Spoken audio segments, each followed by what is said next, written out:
Imagine this. One day, you wake up to a shocking discovery.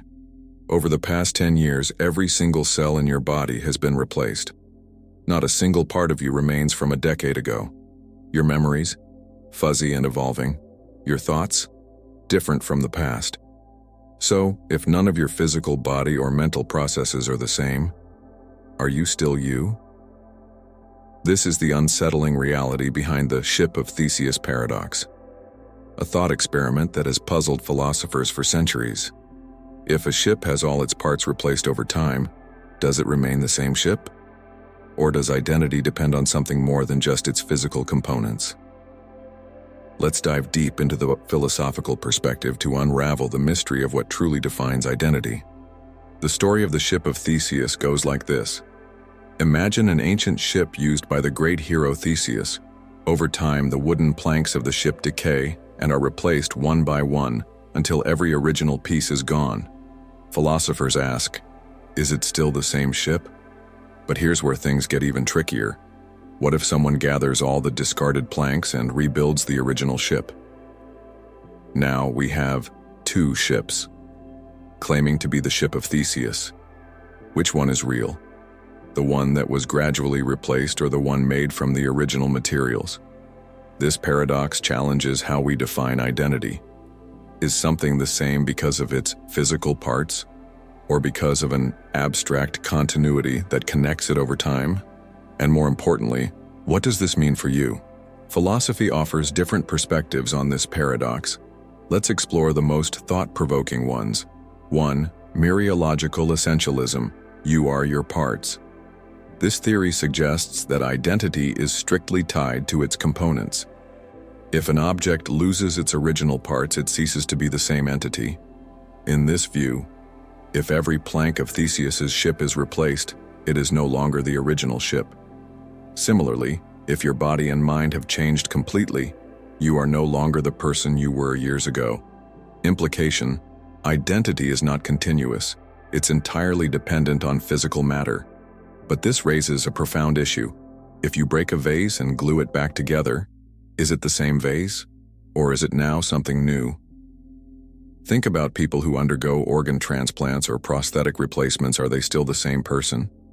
How many changes does it take before they become someone else? 2. Four-dimensionalism. Identity is a timeline. This theory suggests that objects and people exist as a four-dimensional structure across time. Imagine your life as a long movie reel. Each frame represents a different state, but the entire reel together forms you. In this view, Theseus's ship remains the same because its existence is defined as a continuous process over time, not just its parts. Likewise, you remain you because of the unbroken continuity of your experiences, even if your physical form changes. Consider a river. Its water constantly flows and changes, yet we still call it the same river. Does identity work the same way? 3. The social construct view. Identity is what we agree. It is what if identity isn't an absolute truth, but rather something we decide collectively. If people recognize Theseus's ship as the same, then it remains the same ship regardless of the parts. Similarly, you are you because society, your memories, and your own self-perception say so. This suggests that identity is not fixed, but an evolving concept shaped by collective agreement. Think about brand loyalty. If Apple replaced every component in an iPhone but kept the name, would it still be an iPhone? The answer depends on what we accept as the defining essence of something. Now let's take this paradox to a whole new level. Imagine scientists create a perfect clone of you, replicating your memories, thoughts, and even personality. If the clone is identical, is it also you?